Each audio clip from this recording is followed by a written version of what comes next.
Good morning commandos. तो बेटा crash course के लेक्चर नंबर 3 में आज हम बात करेंगे सेल साइकिल और सेल डिवीजन के ऊपर। One of the very very important chapter जहां से एग्जाम में क्वेश्चन आना बिल्कुल तय है। मतलब आपका जो अपकमिंग नीट का एग्जामिनेशन है 17 जुलाई को, उस एग्जाम के लिए समझ लीजिए आपकी जो भी हम पढ़ रहे हैं उसमें कोई भी क्वेश्चन एग्जाम के अंदर जो है वो हमारे पढ़े हुए के बाहर से नहीं आना चाहिए। पूरी कोशिश उस बात की बेटा हम कर रहे हैं कि 100% एनसीईआरटी कवर कर रहे हैं, मोस्ट प्रोबेबल एमसीक्यूज आपको लगवा रहे हैं, डीपीएस में इंपॉर्टेंट क्वेश्चंस आपको दे रहे हैं, टेस्ट में आपको मोस्ट इंपॉर्टेंट क्वेश्चन दिए जा रहे हैं। कोई भी चीज को मिस मत करना है बेटा, की नोट्स को बड़े ध्यान से पढ़ना, की नोट्स को भी मिस नहीं करना बेटा, है ना, ठीक है ना। जो जो भी चीजें बायोमेंटर्स से प्रोवाइड की जा रही हैं उन सभी चीजों का आपको पूरा पूरा भरपूर इस्तेमाल करना है, ठीक है। दूसरी बात यह है कि जब भी आपको फ्री वक्त आपको लगता है कि थोड़ा मेरे पास टाइम फ्री है या मैं मॉर्निंग वॉक में हूं, इवनिंग वॉक में हूं, थोड़ा वॉक करना है, तो मोबाइल साथ रखिए, ईयरफोन साथ रखिए और ऑडियो बुक्स को ऑन कर लीजिए।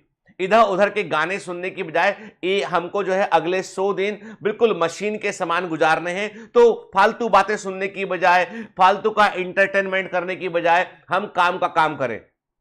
ऑडियो बुक्स को ऑन कर लें, उसको सुने, आपके मजा आएगा, बढ़िया पढ़ने में अच्छा लगेगा बेटा, ठीक है ना। चलिए, मतलब देखो मेरा पर कहने का मतलब यह है कि अगले कुछ दिन जो है ना वो फॉर्च्यून चेंज कर सकते हैं। 17 जुलाई वो डेट है जब हम जो है अपना फॉर्च्यून चेंज कर सकते हैं बेटा। इसलिए प्लीज के कुछ दिन कर लो मेहनत, ठीक है, कुछ दिन कर लो मेहनत, पक्का पक्का बेटा सफलता मिलेगी, ठीक है ना। जो है दिमाग में ये बात डालकर चलो कि भाई हमको इस बार कर जाना है बस, कि मतलब हम जो है पूरी दम से कोशिश करेंगे, मन में कोई रिग्रेट नहीं रहना चाहिए। मैं हमेशा कहता हूं आप ये परीक्षा का तनाव मत लो, आप कि एग्जाम में क्या होगा, तनाव इस बात का लीजिए कि मेरे आज का मैंने कितना अच्छे से इस्तेमाल किया है, मेरे कल का मैंने कितने अच्छे से इस्तेमाल किया था। हर दिन अपने आप को एक सेटिस्फैक्टरी मार्क्स दीजिए कि आज का दिन मेरे पास था, 10 नंबर है मेरे पास, कि 10 मेरे को टोटल मार्क्स हैं कि मैंने अपने दिन का कितना सही इस्तेमाल किया। अपना खुद का जो है वो सेल्फ इवोल्यूशन कीजिए, ठीक है ना। चलिए आगे बढ़ते हैं, हम लंबी चौड़ी बात नहीं करेंगे, हम सेल साइकिल और सेल डिवीजन को पढ़ेंगे बेटा, one of the important chapter, ठीक है ना। अब देखो बेटा कुछ बुक्स में क्या रखा है, cell the unit of life के बाद जो है वो एनसीईआरटी में जैसे बायोमोलिक्यूल्स दे रखा है, परंतु बायोमोलिक्यूल्स के बाद पढ़ेंगे। पहले हम सेल पढ़ा है भी हमने, अब सेल डिवीजन पढ़ेंगे, फिर बायोमोलिक्यूल्स देखेंगे, ठीक है। मेरा अपना क्रम है पढ़ाने का, उसे फॉलो कीजिए, समझने में हेल्प मिलेगी, ठीक है। क्या पॉइंट लिखा है आपके की नोट्स में, जो फर्स्ट पॉइंट है वो है ग्रोथ एंड रिप्रोडक्शन, ठीक है। Characteristic of cells all living organism के, देखो सभी जीवित जीवों के अंदर आपको ग्रोथ देखने मिलेगी, आपको रिप्रोडक्शन देखने मिलेगा। ग्रोथ के दो तरीके हो सकते हैं, एक ऑर्गेनिज्म जो होता है वो अपने साइज को बढ़ाए, या एक ऑर्गेनिज्म के अंदर जो है वो नंबर ऑफ सेल्स बढ़ते चले जाए, ठीक है। मतलब ग्रोथ कैन बी, ग्रोथ की हम इनहेरेंट कैरेक्टरिस्टिक की बात करें तो मैंने कहा वॉल्यूम का बढ़ना हो सकता है उसमें, या नंबर का बढ़ना हो सकता है, ठीक है ना। तो मैंने क्या कहा आपसे, मैंने कहा आपसे कि हर एक जो जीवित जीव होगा उसके अंदर आपको ग्रोथ देखने मिलेगा, रिप्रोडक्शन देखने मिलेगा। लेकिन इंटरेस्टिंग बात यह है कि लिविंग वर्ल्ड चैप्टर में आपको आगे पढ़ाया जाएगा, आगे आप पढ़ेंगे लिविंग वर्ल्ड चैप्टर के अंदर हमने शुरुआत सेल से की है, हालांकि एनसीईआरटी में लिविंग वर्ल्ड पहला चैप्टर है। लिविंग वर्ल्ड में साफ साफ लिखा है कि ग्रोथ लाइफ की, लिविंग बीइंग की डिफाइनिंग प्रॉपर्टी नहीं होती है, क्योंकि कुछ नॉन लिविंग ऑब्जेक्ट भी ग्रो करते हैं। हिमालय पर्वत ग्रो कर रहा है, ठीक है, चट्टाने जो है वो अवसादी जो सेडिमेंट्री रॉक है उनके ऊपर सेडिमेंट जमता रहता है, वो ग्रो करते रहते हैं। तो कहने का मतलब है कि जो नॉन लिविंग थिंग्स हैं दे कैन आल्सो ग्रो, परंतु वो बाहर से वृद्धि होती है, लेयरिंग के दौरान ग्रोथ होती है उसमें, ठीक है। तो इसलिए हम ग्रोथ को डिफाइनिंग प्रॉपर्टी नहीं मानते। रिप्रोडक्शन की रही बात, तो कोई भी नॉन लिविंग चीज रिप्रोड्यूस नहीं करती है, केवल लिविंग चीज रिप्रोड्यूस करती है। कोई भी नॉन लिविंग चीज रिप्रोड्यूस नहीं करती है, केवल लिविंग बीइंग रिप्रोड्यूस करते हैं। पर कुछ लिविंग बीइंग ऐसे होते हैं जो रिप्रोड्यूस नहीं करते। कोई कपल है, हस्बैंड वाइफ है, बच्चे नहीं है उनके, तो क्या नॉन लिविंग हो गए वो? वर्कर भी होती है, क्या वो नॉन लिविंग हो गई वो? ठीक है। म्यूल से खच्चर है, वो बच्चे पैदा नहीं कर सकते, तो क्या नॉन लिविंग हो गए वो? तो मतलब देयर आर सर्टेन लिविंग है, कुछ ऐसे लिविंग क्रिएचर हैं, कुछ ऐसे लिविंग क्रिएचर है जो कि वास्तव में रिप्रोड्यूस नहीं कर सकते। तो उनको हम नॉन लिविंग नहीं बोल सकते हैं बेटा हम, ठीक है ना। तो कहने का मतलब यह है कि बोथ आर प्रेजेंट इन, यानी दोनों प्रॉपर्टी जो है हमको लिविंग के अंदर देखने मिलेगी हमको, पर ये डिफाइनिंग प्रॉपर्टी नहीं होती है। इसके बारे में विस्तार से बात करेंगे लिविंग वर्ल्ड वाले चैप्टर में, ठीक है। सभी सेल्स जो है वो रिप्रोड्यूस करती हैं बाय डिवाइडिंग, यानी एक सेल जो है वो देखो बेटा, एक सेल जो होती है वो अपने एक सेल बनकर आई, डिवाइड होकर एक नई सेल बनी, एक सेल बनी, ठीक है, डिवाइड होकर एक नई सेल बनी। ये सेल अपने साइज को ग्रो करेगी, फिर उसके बाद ये दो हिस्सों में ये डिवाइड कर जाएगी। डिवाइड की हुई सेल फिर अपने साइज को ग्रो करेंगी, फिर वो डिवाइड कर जाएंगी। तो मतलब एक सेल के बनने से लेकर एक सेल के डिवाइड होने तक का समय काल, एक सेल के बनने से लेकर एक सेल के डिवाइड होने तक का टाइम पीरियड जो होता है वो सेल साइकिल कहलाता है।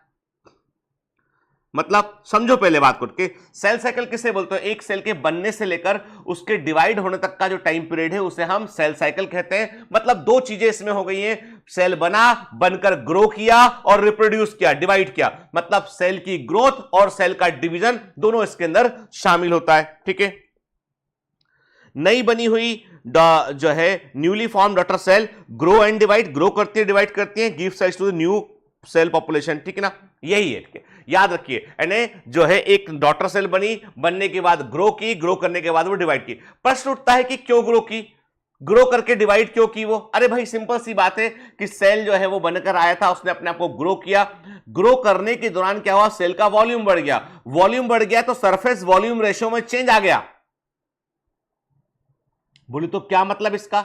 इसका मतलब यह है कि जैसे जैसे सेल का वॉल्यूम बढ़ेगा उसका सरफेस एरिया, जैसे जैसे सेल का साइज बढ़ेगा, ऐसा बोलेंगे, जैसे जैसे सेल का साइज बढ़ेगा तो उसका वॉल्यूम उसके सरफेस एरिया की तुलना में कम होने लगेगा, जो रेशियो है वो बदल जाएगा। सरफेस वॉल्यूम रेशियो जो है वो, मतलब वॉल्यूम बढ़ जाएगा तो सरफेस वॉल्यूम रेशियो कम होने लगेगा, सरफेस वॉल्यूम रेशियो कम होने लगेगा और लार्जर दी सेल तो as compare to volume surface area कम होगा उसमें, तो फूड कम अंदर आ पाएगा, फूड कम अंदर आ पाएगा तो मेटाबॉलिक एक्टिविटी सफर करेंगी, ठीक है। इसलिए सेल को अपने सरफेस वॉल्यूम रेशियो को मेंटेन करने के लिए डिवाइड करना पड़ता है। अब रही बात सरफेस, अब मान लो कोई बड़ी सेल है और बड़ी सेल को यदि एक्टिव होना है, उसे सक्रिय रहना है, तो क्या करेगी वो अपने मेम्ब्रेन पर इन्वेजिनेशन बना लेगी, जिससे विलाई और माइक्रोविलाई की बात की थी हमने के, ऐसे इन्वेजिनेशन बना लेगी ताकि उसका सरफेस एरिया बढ़ जाए, अधिक फूड को वो अंदर ले सके वो, ठीक है।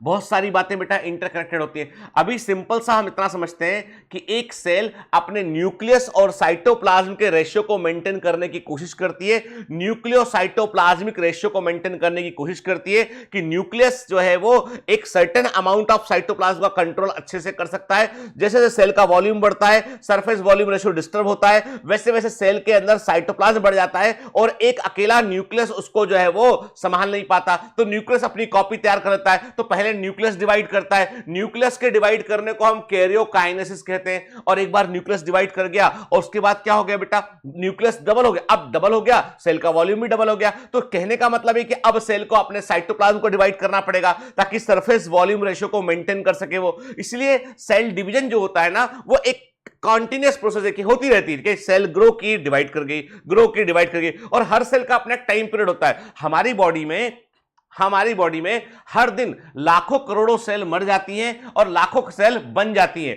जब हम छोटे बच्चे होते हैं तो सेल्स के बनने का नंबर अधिक होता है, मरने का नंबर कम होता है, तो ओवरऑल ग्रोथ होती है। एडल्ट हो जाते हैं तो सेल के मरने और बनने का नंबर बराबर होता है, तो हम एक समान दिखाई पड़ते हैं। ओल्ड एज में सेल के मरने का नंबर बढ़ जाता है, ग्रो करने का नंबर घट जाता है, तो इसका मतलब फिर धीमे धीमे ऑर्गन फेलियर होने लगते हैं, ठीक है।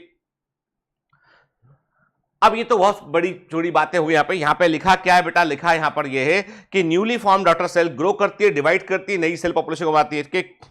Cycle of growth and division, मैंने कहा ना, सेल एक बनकर आया, फिर ग्रो किया और फिर वो डिवाइड कर गया, तो ये क्या हो गया, ये एक इसका सेल साइकिल हो जाता है। तो हमने कहा कि एक सिंगल सेल, यदि एक सेल डिवाइड की उससे दो सेल बनी, दो सेल ग्रो करके डिवाइड की तो 4 सेल बन गई, 4 सेल ग्रो करके डिवाइड की तो 8 सेल बन गई, 8 सेल ग्रो करके डिवाइड की तो 16 सेल बन गई। हम ये मानकर चल रहे हैं कि हर बनने वाली सेल डिवाइड करती है, normal meristematic cell normal cell, meristematic नहीं बोलेंगे, नॉर्मल डिवाइडिंग सेल मानकर चल रहे हैं इसको। तो क्या हो रहा है, 1 से 2 सेल, 2 से 4 सेल, 4 से 8 सेल, ऐसे ही जाइगोट के अंदर होता है। जाइगोट में लगातार लगातार डिवीजन होता है और जो है उससे जो है वो मल्टी सेल्ड एम्ब्रियो बनता है। तो हम क्या बोलते हैं, ऐसे मिलियंस ऑफ सेल बन जाती हैं। यानी हम सबके जीवन की शुरुआत एक सिंगल सेल से हुई है, हम सबके लाइफ की शुरुआत एक सिंगल सेल से हुई है। और उस सिंगल सेल को बेटा क्या बोलते हैं, उस एक सेल को हम बोलते हैं जाइगोट, जो मेल और फीमेल गैमेट के मिलने पर बना है। जाइगोट एक सिंगल सेल होता है, उसमें लगातार माइटोसिस होती है, लाखों करोड़ों सेल्स बनती है और एक एम्ब्रियो का फॉर्मेशन होता है, ठीक है। और एम्ब्रियो में फिर ऑर्गेनोजेनेसिस होती है, तो ऑर्गन्स बनते हैं, एक जीव का जन्म होता है, ठीक है, ठीक है। चलिए आगे बढ़ते हैं इसमें हम। Cell division very important process है बेटा, ठीक है। ये सेल डिवीजन बड़ी इंपॉर्टेंट प्रोसेस होती है बेटा, इससे जीवन बना रहता है। और यदि सेल डिवाइड ना करे तो जीवन खत्म हो जाएगा बेटा। एंड लाइफ को प्रोपेगेट करने के लिए सेल का डिवाइड करना जरूरी होता है। ड्यूरिंग सेल डिवीजन के समय डीएनए अपने आप को रेप्लिकेट करता है। डीएनए का अपने आप को, अपनी प्रतिकृति को तैयार कर लेना, डीएनए का अपने एक और कॉपी को तैयार कर लेना, मतलब डुप्लीकेशन ऑफ डीएनए को हम रेप्लिकेशन बोलते हैं। याद रखिएगा, डीएनए के रेप्लिकेशन का मतलब है डीएनए अपनी रेप्लिका या अपनी कॉपी को तैयार करता है, ठीक है। सेल के अंदर प्रोटीन का वॉल्यूम बढ़ता है, सेल के अंदर आरएनए बढ़ता है, सेल के अंदर सेल ऑर्गेनेल बढ़ते हैं। तो मतलब ओवरऑल सेल ग्रो करती है, ग्रो करके फिरने के बाद वो डिवाइड करती है, ठीक है। मतलब ये हुआ बेटा कि एक सेल है, ठीक है, एक सेल है, बनकराई सेल है, इसने क्या किया, इसने ग्रो किया, इसमें क्या हुआ, इसमें हुआ ग्रोथ हुआ, ठीक है। इसके बाद ये सेल जो है वो दो हिस्सों में बट गई है, डिवाइड हो गई है ना। ये न्यूक्लियस इसका, ये न्यूक्लियस इसका, ठीक है। ग्रोथ एंड डिवीजन, ठीक है, क्लियर। ये पूरा इवेंट जो है ये क्या है, ये है सेल साइकिल, ठीक है। अब इसमें दो बड़ी घटनाएं घट रही है बेटा, एक हो रहा है ग्रोथ हो रहा है, ग्रोथ, और दूसरा हो रहा है डिवीजन के। मतलब फिर जो नई बनी सेल है उसमें ग्रोथ होगी, फिर डिवीजन होगा, ठीक है। मतलब बेटा क्या हो रहा है कि एक सेल, देखो मैंने कहा आपसे एक सेल बनी, ठीक है, बनने के बाद ग्रो की, फिर डिवाइड कर गई, डिवाइड की सेल फिर ग्रो की, ये ग्रो की, फिर डिवाइड कर गई। मतलब दो डिवीजन के बीच में ग्रोथ प्रेजेंट है, ठीक है। दो डिवीजन के बीच में ग्रोथ पीरियड प्रेजेंट है। एक डिवीजन हुआ, भाई ये सेल आई तो कहीं डिवाइड होकर आई होगी ना, कि सेल्स प्री एग्जिस्टिंग सेल से ही बनती है। तो सेल ग्रो की, डिवाइड की, ग्रो की, डिवाइड की, मतलब दो डिवीजन के बीच में क्या प्रेजेंट है, ग्रोथ प्रेजेंट है। दो सक्सेसिव डिवीजन के बीच में, दो एक के बाद एक होने वाले डिवीजन के बीच में क्या प्रेजेंट है बेटा, ग्रोथ प्रेजेंट है। मतलब इसको ग्रोथ को हम क्या बोल सकते हैं, इंटरफेज बोल सकते हैं। इंटर मतलब दो के बीच में, इंटरफेज बोल सकते हैं इसको हम, ठीक है। इंटर का मतलब क्या, दो के बीच में। किस दो के बीच में, दो डिवीजन के बीच में। और डिवीजन वाली फेज को बोलते हैं हम एम फेज बोलते हैं, इसको हम माइटोटिक फेज बोलते हैं या एम फेज कहते हैं, ठीक है। मतलब यह हो गया कि सेल साइकिल में इंटरफेज होती है, माइटोटिक फेज होती है, इंटरफेज होती है, माइटोटिक फेज होती है। फिर इंटरफेज को हमने क्या किया, हमने इस ग्रोथ वाली फेज को देखा कि भाई इसमें क्या होता है। सबसे पहले हमने देखा इसमें जो है वो सेल के अंदर प्रोटीन बनता है। Cell organelle except mitochondria, chloroplast को छोड़ दो तो सेल ऑर्गेनेल जो है अपने आप को डुप्लीकेट कर रहे होते हैं, प्रोटीन बन रहा होता है, सेल एनर्जी इकट्ठी कर रही होती है, सेल आगे भविष्य में काम आने वाले एंजाइमों को बना रही होती है। तो ये जीवन फेज है, फर्स्ट गैप जीवन फेज है। पहला गैप फेज है जहां पर सेल डिसाइड करती है कि मुझे आगे डिवाइड करना है या नहीं करना है। यदि डिवाइड नहीं करना है तो वो G0 फेज में चली जाएगी। G0 फेज को क्या बोलते हैं हम उसे क्वाशेंट फेज बोलते हैं, उसे हम फेज ऑफ सेल डिफरेंशिएशन बोलते हैं उसको हम। तो G0 फेज में चली जाएगी, मतलब ये है कि वो बोलेगी भैया हमको अब डिवाइड नहीं करना है, G0 फेज में चली गई। G1 को वो एग्जिट करेगी पर सेल साइकिल का हिस्सा मानी जाएगी वो। ध्यान से बात सुनो, G1 को वो एग्जिट करेगी but consider to be suspended in this cell cycle. ये पूछा गया है नीट के अंदर, सेल साइकिल में सस्पेंडेड मानोगे उसको आपको कि अभी आगे डिवाइड नहीं करना उसको, ठीक है। तो उसने एक स्टेटस क्यों बना लिया कि भैया हमको डीएनए मेंटेन करना, अब आगे डिवाइड नहीं करना, आगे ग्रोथ नहीं करना हमको, क्या आगे बस हो गया ये, ठीक है। आगे डीएनए वगैरह डबल कर लेंगे तो डिवाइड करना पड़ेगा। यदि सेल ने डिसाइड किया कि उसे डिवाइड करना है तो G1 से वो कहां जाएगी, वो एस फेज में चली जाएगी। एस फेज में क्या होगा, एस फेज का मतलब है सिंथेटिक फेज। यहां पर क्या होगा, यहां पर डीएनए मॉलिक्यूल अपने आप को डुप्लीकेट करेगा, हिस्टोन प्रोटीन बनेगा, यहां पर डीएनए मॉलिक्यूल डुप्लीकेट करेगा, हिस्टोन प्रोटीन बनेगा यहां पर। और एक बार डीएनए डबल हो गया तो सेल को डिवाइड करना ही पड़ता है। फिर G2 फेज में आ गए। G2 फेज में एटीपी इकट्ठा करेंगे, जो बचा हुआ प्रोटीन जो जिसकी रिक्वायरमेंट है वो बनाएंगे यहां पर, और उसके बाद फिर आते हैं एम फेज में। ठीक है, एम फेज में सबसे बड़ी अवस्था होती है इंटरफेज एक सेल में। ठीक है, सेल साइकिल के अंदर, सेल साइकिल को बताया था बेटा हॉवर्ट एंड पैल्कनेट के, सेल साइकिल के बारे में बतलाया था, जो पूरा इसका चक्र है वो बताया था हॉवर्ड एंड पैल्क ने। ये पूछा गया एग्जाम में, एनसीईआरटी में नहीं याद रखना के, हॉवर्ड एंड पैल्क ने सेल साइकिल के बारे में बतलाया था। ठीक है, अब देखते हैं क्या लिखे पॉइंट। देखो बेटा, हमारा पर्पस ये है कि कीनोट्स में तुमको जो पॉइंट मिले हुए हैं, कीनोट्स में तुमको जो पॉइंट मिले हुए हैं बेटा, जो पॉइंट तुमको कीनोट्स में मिले हुए हैं, वे पॉइंट आपको जो है बिल्कुल नहीं भूलना, एकदम आपको याद रहने चाहिए मिनट के। यानी जो आपको कीनोट्स में पॉइंट मिले हुए हैं बेटा, वो सारे पॉइंट आपको एकदम याद रहना चाहिए। ठीक है, कोई पॉइंट आपको भूलने का नहीं बेटा, है ना। ठीक है, चलिए मैं दिखाता हूं आपको, चल है ना, तो मैं कहीं रख दिए मैंने की नोट्स। चलो, तो की नोट्स में जो है आपको जो है वो कोई भी पॉइंट बेटा भूलने का नहीं उसमें। ठीक है, चल याद रखना सारे पॉइंट, ये पॉइंट वाइज है ना, आप रैंडमली आपको पता होना चाहिए कि हमने ये पॉइंट पढ़ा हुआ है, याद है हमें पॉइंट अच्छे से। ठीक है, आगे बढ़ते हैं। Cell division, DNA replication and cell growth takes place in a coordinated way. ठीक है, सेल डिवीजन, डीएनए का रेप्लिकेशन, सेल की ग्रोथ एक निश्चित प्रक्रिया में होती है, एक क्रम से होती है, करेक्ट सेल डिवीजन, और इसी कारण से बेहतर प्रकार से कोऑर्डिनेटेड वे में सेल डिवाइड कर पाती है, और हर एक सेल को एग्जैक्ट जीनोम मिल पाता है, डीएनए मिल पाता है। मतलब सेल साइकिल एक वेरी वेल कोऑर्डिनेटेड प्रोसेस है, सेल साइकिल एक बेहतर प्रकार से समन्वित प्रक्रिया है, और उसमें क्या होता है, G1 फेज होता है, देन S फेज होता है, फिर G2 फेज होता है, फिर M फेज होता है। ठीक है, और ये पूरा चक्र से दोहराया हो गया होता है। इसका मतलब ये कि सेल साइकिल साइक्लिक है ना बेटा, G1 के बाद S फेज आएगा, S के बाद G2 फेज आएगा, G2 के बाद M फेज आएगा, M के बाद फिर G1 फेज आएगा। ठीक है, cell cycle the sequence of events के, ये घटनाओं का एक क्रम होता है जिसमें सेल अपने डीएनए जीनोम को डुप्लीकेट करती है, साइटोप्लाज्म को ग्रो करती है, और इवेंचुअली डॉटर सेल में डिवाइड हो जाती है।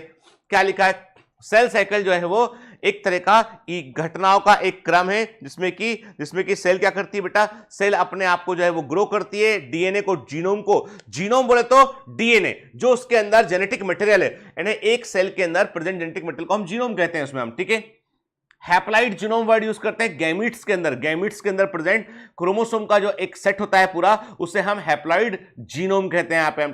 तो जीनोम वर्ड का कॉमनली यूज करते हैं हम genetic material present in a cell. ठीक है, जीनोम को डुप्लीकेट करती है, साइटोप्लाज्म को ग्रो करती है, और फाइनली डिवाइड कर जाती है।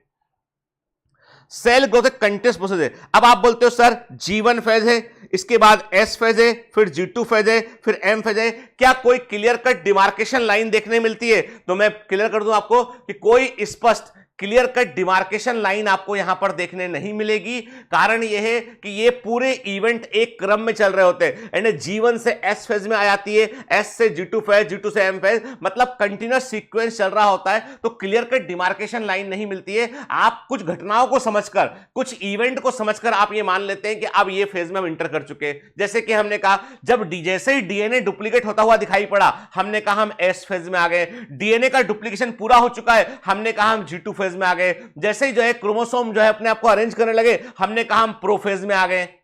तो प्रोफेज और एस फेज के बीच में क्या प्रेजेंट था, G2 फेज। प्रोफेज और एस, प्रोफेज क्या है, प्रोफेज माइटोटिक फेज की पहली फेज है, प्रोफेज माइटोटिक फेज की पहली फेज है। यानी जब सेल डिवाइड करने वाली होती है तो सबसे पहले जो अवस्था आती है वो प्रोफेज है। तो प्रोफेज और एस फेज के बीच में G2 फेज प्रेजेंट है। तो घटनाओं के इन इवेंट को देख के तो प्रोफेज में क्या देखा कि क्रोमोसोम अपने आप को, जो क्रोमेटिन रेटिकुलम के थ्रेड अलग अलग होके कंडेंस होने की कोशिश कर रहे हैं, तो हमने कहा हाँ ये प्रोफेज है। फिर देखा हमने, अरे न्यूक्लियर स्पिंडल एपरेटस बन चुका है, बीच में एक खांचा बन चुका है, एक बीच में एक प्लेग्राउंड बन चुका है, जहां पर कि जो है वो क्रोमोसोम अपने आप को लाइन से अरेंज कर रहे हैं। हमने कहा हम मेटाफेज में आ गए। फिर थोड़ी देर बाद क्या देखा हमने, क्रोमोसोम का सेंटर में डिवाइड कर गया और अपोजिट पोल की ओर मूव कर रहे हैं। हमने कहा हम एनाफेज में आ गए। जब वो क्रोमोसोम वहां पर पहुंच गए, न्यूक्लियर मेम्ब्रेन दोबारा बन गई, हमने कहा हम टीलोफेज देखे हैं अभी। तो घटनाओं का हम वो क्रम देखते हैं। जैसे होता ना कि जब रेलगाड़ी चलती है, ट्रेन चलती है आपकी, तो ट्रेन में हमने कहा अरे ये वाला स्टेशन निकल गया, रानी कमलापति स्टेशन निकल गया, अब दुर्गापुर स्टेशन निकल गया। तो स्टेशन आया निकल गया, ट्रेन रुकी नहीं वहां पे, ट्रेन लगातार चल रही थी आपकी, तो बिल्कुल घटनाएं हुई, एक event, 2 event, 3 event, continuous cycle है। ठीक है, क्लियर? चलिए, डीएनए सिंथेसिस जो है वो सेल साइकिल की एक स्पेसिफिक अवस्था में होती है, उसे एस फेज कहते हैं, और एस फेज पर नीट में क्वेश्चन आएगा। ठीक है, मैं कह रहा हूं इंपॉर्टेंट है तो इंपॉर्टेंट है, इसमें कोई दो राय नहीं बेटा। के मैंने कहा है इंपॉर्टेंट है तो इंपॉर्टेंट है, के एस फेज पर एग्जाम में क्वेश्चन बेटा आएगा, पूछेगा, एग्जाम में आपसे क्वेश्चन पूछेगा बेटा इसके ऊपर। ठीक है, ठीक, तो ये आपको याद रखना है, एस फेज के ऊपर आपको याद रखना, एग्जाम में क्वेश्चन आपसे जरूर करेगा बेटा इसके ऊपर। ठीक है, चलिए आगे बढ़ते हैं इसमें हम। ठीक, the replicated chromosome distributed to daughter cell division. देखो अब ध्यान से सुनो, क्रोमोसोम का या डीएनए का डुप्लीकेशन, रेप्लिकेशन कब होता है? एस फेज में होता है, और एक बार डीएनए डबल हो गया तब सेल को डिवाइड करना ही पड़ता है, और पूरा प्रयास इसी चीज के लिए होता है कि क्रोमोसोम को डिवाइड करके, डीएनए को डिवाइड करके जो है वो बराबर मात्रा में डॉटर सेल के अंदर भेज दे, क्योंकि जो डीएनए है क्रोमोसोम है, मतलब क्रोमोसोम में क्या है? डीएनए और प्रोटीन है, और वही सबसे इंपॉर्टेंट चीज है जेनेटिक इंफॉर्मेशन को अगली पीढ़ी में भेजना। ठीक है, तो इसके लिए सारा प्रयास चल रहा होता है, और ये पूरी की पूरी सेल डिवीजन की प्रोसेस जो होती है वो रैंडम नहीं होती है, ये वेरी वेल कोऑर्डिनेटेड वे में होती है, और कोई भी चीज यदि कोऑर्डिनेटेड वे में होती है तो कुछ ना कुछ मशीनरी लगी होती है वहां पे, कुछ there must be certain kind of machinery, certain kind of control and check points, कुछ तरह के वहां पे कंट्रोल और चेक पॉइंट्स होना चाहिए। ठीक है, ये बड़ा इंपॉर्टेंट चीज है, and there must be certain type of control and check points. तो अब क्या होता है बेटा, जैसे कि G1 फेज से एस फेज में आए, जब G1 फेज से एस फेज में आए तो ये तय कर लिया जाता है कि भैया पहले डीएनए की जांच कर लो, पहले डीएनए की जांच कर लो, सब कुछ ठीक ठाक तो है ना, कहीं टूटा फूटा डीएनए, गड़बड़ डीएनए है तो इस सेल को मार देते हैं अपन। याद रखिए, सेल की प्रोग्राम डेथ भी होती है, कई बार सेल खुद डिसाइड कर लेती है कि मुझे मर जाना है, उसे एपोप्टोसिस कहते हैं। एपोप्टोसिस एक वर्ड यूज करते हैं उसके लिए, apoptosis, it is the programmed death of cell, ये सेल की प्रोग्राम डेथ होती है। तो कई बार सेल अपने डीएनए को G1 फेज में जो है सब चल रहा होता है, प्रोटीन बन रहा होता है, राइबोसोम काम कर रहे होते हैं, सब तरफ जो है वो प्रोटीन बनाने का, किस भैया आगे जाके सेल को डिवाइड करना है, तैयारी चल रही होती है, तब कुछ प्रोटीन ऐसे होते हैं जो डीएनए को चेक कर रहे होते हैं, टिंग टिंग टिंग टिंग, अरे फॉल्ट है डीएनए में, गड़बड़ है, यदि आगे भैया तो कैंसर हो सकता है, मारो मारो मारो। हमारे बॉडी में हर दिन कई सेल्स को इसलिए मार दिया जाता है क्योंकि वो डिफॉल्टेड है, गड़बड़ है, वो शरीर में बड़ी गड़बड़ कर सकती है उठ के। तो क्या होता है कि वो पूरा चेकिंग होता है, तो मतलब there must be certain check point. यदि सब कुछ ठीक ठाक है तो एस फेज में चला गया, एस फेज में गया, एस फेज में जाने के बाद पूरा डीएनए अपने आप को डुप्लीकेट करेगा, फिर G2 फेज में चेक करेंगे उसको कि देखो पूरा डीएनए डुप्लीकेट हो गया, कहीं गलती तो नहीं है ना, कुछ इसमें गलती नहीं है, आगे भेज दो, चलो एम फेज में भेज दो।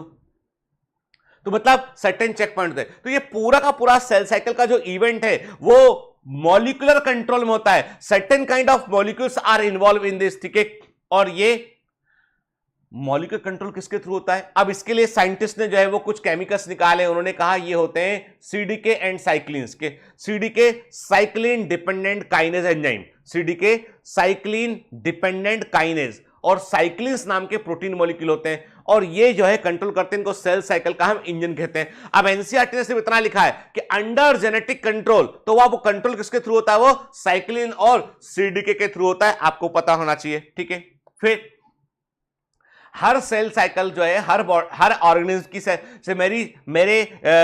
मेरे और मैं अपनी और मेंढक की कंपेयर करूं, मेरा और एम्फीबियन का कंपेयर करूं, तो उसकी सेल के डिवाइड होने का टाइम अलग होगा, मेरा अलग होगा। ठीक है, एक टिपिकल मैमेलियन सेल 24 आवर में डिवाइड करती है, 1 घंटा उसमें होता है उसका डिवीजन का, और 1 घंटे से कम वक्त लगता है डिवीजन में, बाकी समय लगता है इंटरफेज में। ठीक है, इंटरफेज बोले तो G1 फेज, एस फेज और G2 फेज को मिलाकर बनता है इंटरफेज।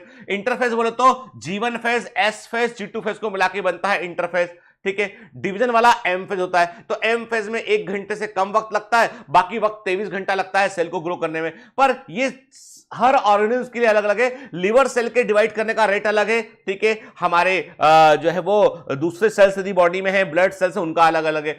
ठीक, तो कहने का मतलब ये कि जो सेल साइकिल का जो ड्यूरेशन होता है वो वेरिएबल होता है, ऑर्गेनिज्म टू ऑर्गेनिज्म डिफर करता है, और cell type to cell type differ करता है, अलग अलग ऑर्गन में अलग अलग हो सकता है। ठीक है, अलग अलग जीवों में अलग अलग हो सकता है, ठीक है। तो कोई एब्सोल्यूट नहीं है कि सेल को 20 मिनट में ही डिवाइड करना है, ठीक है।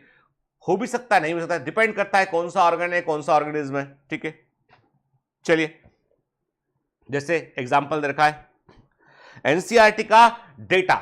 एनसीईआरटी में 2-3 चीज याद रखें। एक तो डेटा जो दे रखा है इन्होंने, सन दे रखे हैं, कोई फिगर दे रखा है वो इंपॉर्टेंट है, ठीक है। कोई साइंटिस्ट का नाम दे रखा है वो इंपॉर्टेंट है। एनसीईआरटी में डायग्राम दे रखे हैं वो इंपॉर्टेंट है बेटा, याद रखना है, ठीक है।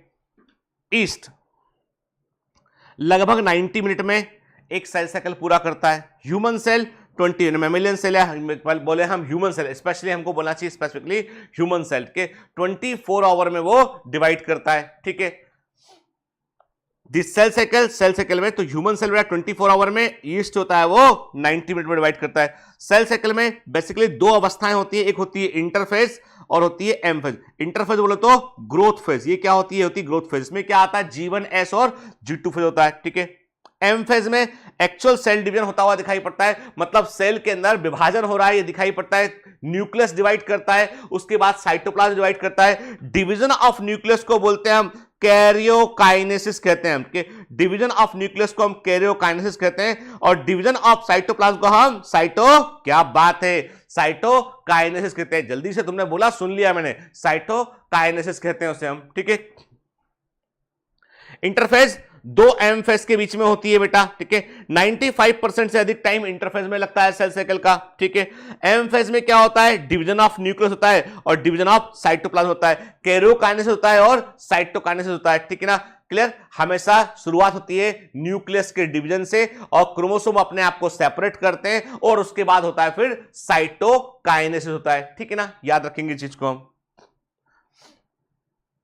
इंटरफेज, ग्रोथ फेज या रेस्टिंग फेज। रेस्टिंग फेज याद रखिए, इसमें सेल रेस्ट नहीं लेती है, इसमें सेल ग्रो करती है, तो इसलिए आजकल साइंटिस्ट रेस्टिंग फेज वर्ड का यूज नहीं करते, कंफ्यूज करता है वर्ड के। तो कोई रेस्ट नहीं होता यहां पे। सेल जो है सबसे अधिक मेटाबॉलिक सिंथेसिस जो होती है, सबसे अधिक सेल का हाई रेट ऑफ मेटाबॉलिज्म हमको इंटरफेज में देखने मिलता है। ये वो टाइम होता है जब सेल अपने आप को अगले डिवीजन के लिए तैयार कर रही होती है, मतलब ये प्रिपरेशन करने का समय होता है, यानी दिस इज द फेज जहां पर सेल अपने आप को तैयार कर रही होती है। ऐसे समझो इसको, तुमको ऐसे समझो, समझना है तुमको। तुम बताओ, तुम्हें नीट का एग्जाम देना है, 17 जुलाई को एग्जाम है आपका, है ना। 3 घंटे 20 मिनट का पेपर। तैयारी कब से कर रहे हो, तैयारी कब से कर रहे हो एग्जाम देने के लिए, एग्जाम निकालने के लिए? सर 1 साल हो गया, सर 2 साल हो गया, कर रहे हो ना। मतलब तुमको जिंदगी का सबसे बेस्ट, याद रखना, जिंदगी का सबसे बेस्ट तुमको देना है उन 3 घंटे 20 मिनट में। Remember my point. तुमने साल भर क्या किया, कैसे पढ़े, क्या तकलीफें थी, कोई नहीं पूछेगा। वो 3 घंटे 20 मिनट में तुम क्या करके आ गए वो इंपॉर्टेंट है। इसलिए अपने आप को संभालना बहुत जरूरी है, अपने आप को पर कंट्रोल करना जरूरी है, अपने आप को मोटिवेट रखना जरूरी है और घबराए बगैर एग्जाम में बैठना जरूरी है। इसीलिए संडे को जो आपका ऑफलाइन मॉक टेस्ट होता है, please please please please full syllabus होगा वो आपका। क्रैश कोर्स में तो क्या है, जो ऑनलाइन टेस्ट है, जैसे जैसे कोर्स आगे बढ़ेगा वैसे वैसे ऑनलाइन टेस्ट का सिलेबस बढ़ता चला जाएगा। लेकिन जो ऑफलाइन टेस्ट मिल रहा है वो प्रैक्टिस के लिए मिल रहा है। घर में किसी जगह पर बैठिए जहां पर जो है वो थोड़ी चहल पहल भी हो, ठीक है, चहल पहल भी हो। हाँ, शांत जगह पर मत बैठेगा जहां पे थोड़ी चहल पहल हो, पिताजी निकल रहे हो, मम्मी निकल रही, क्योंकि एग्जाम का इन्विजिलेटर ऐसे ही होता है, इधर से निकल रहा है, उधर से निकल रहा है ना, बतिया रहा है। शर्मा जी बेटा क्या कर रहा है तुम्हारा, कहां गया बेटा? हमारा बेटा तो भैया ऐसा है कि वो अभी हम पटना भेजे थे, लेकिन लड़का पढ़ता ही नहीं है भाई, बाइक की रेस लगाता है। नहीं भैया वर्मा जी हमारी बेटिया तो बहुत अच्छी कर रही है। तो वो बात आएंगे भी सामने तुम्हारे, फिर वो आके एग्जाम पेपर मत खोलना, अभी चाटेंगे दिमाग, बहुत कुछ करते हैं एग्जाम। मतलब जो एग्जाम दे रहे हैं वो समझते। तो तुमको भी ऐसे चौराहे पर बैठ जाना है, चौराहे मतलब घर के असली चौराहे पे मत पहुंच जाना, मतलब घर के जंक्शन में, यहाँ पे थोड़ा मूवमेंट होता हो, ठीक है, पंखा थोड़ा स्लो चलता हो, थोड़ी गर्मी लगती हो, थोड़ी घबराहट होती हो, उठ के ऐसी जगह पे बैठ जाना है ना।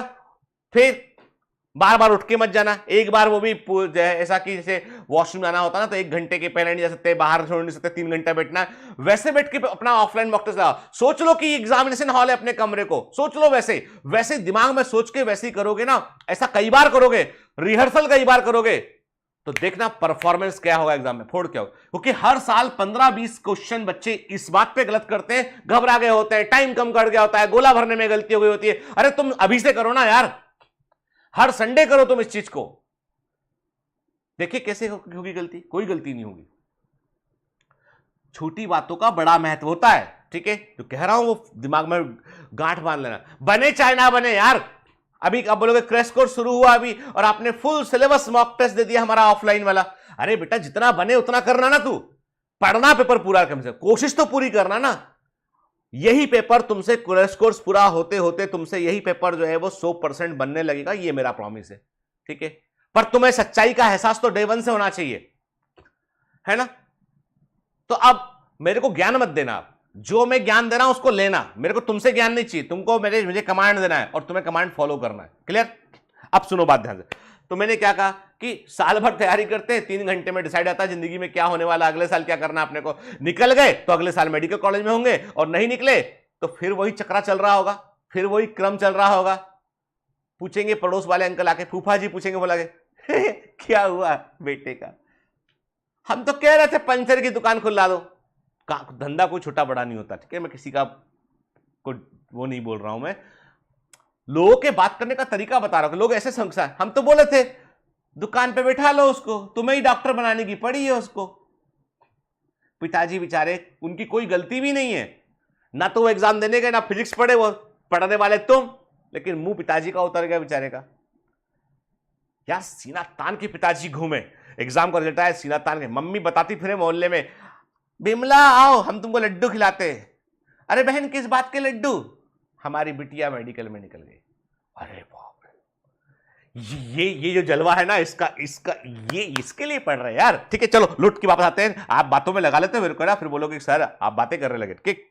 चलो काम की बात, ठीक है। वो ये है interface, growth phase, resting phase. इसमें सबसे अधिक समय लगता है। सेल अपने आप को प्रेपर करती है डिवीजन के लिए, इसमें सेल ग्रो करती है, डीएनए अपने आप को डुप्लीकेट करता है। इसमें 3 फेज शामिल होती हैं, G1 फेज, गैप 1 फेज कहते हैं, S फेज सिंथेटिक फेज होता है, और G2 फेज शामिल होती है इसके अंदर, ठीक है ना। G1 फेज वो समय अंतराल होता है। G1 फेज कैसे मालूम चलती है कि एक सेल डिवाइड होकर बन गई है और उसके बाद डीएनए रेप्लिकेशन की शुरुआत होने वाली है। तो जो टाइम गैप होता है एक सेल के बनने से लेकर डीएनए के रेप्लिकेशन की शुरुआत के बीच में जो टाइम गैप होता है वो G1 फेज होता है। It is the interval between mitosis and initiation of DNA replication 2022। ये बोल रहा है मुझसे क्वेश्चन कि मैं आऊंगा, ठीक है, मुझे याद रखना, ठीक है। बोल रहा है क्वेश्चन ये, आऊंगा मैं, तुम मेरा इंतजार करना, ठीक है। तो समझ गए। तो अभी कहने का मतलब ये है कि G1 फेज मतलब interval between mitosis and initiation of DNA replication. Cell metabolically active होती है, कंटिन्यूअसली ग्रो करती है। एस फेज या सिंथेटिक फेज की बात बोले तो इसमें डीएनए अपने आप को डुप्लीकेट करता है। अब ध्यान से बात सुनो। अब एग्जामिनर चतुर होता है, ठीक है। वो कहता है कि तू तो रट के आया बेटा अच्छे से, कि तूने तो घुट्टी मार के आया अच्छे से कि क्या होता है। तो पूछता है आपसे, चल बता एंजाइम डीएनए पॉलीमरेज कब बनेगा? अपने का डीएनए लगा दिया, एस पे आंसर गलत हो गया।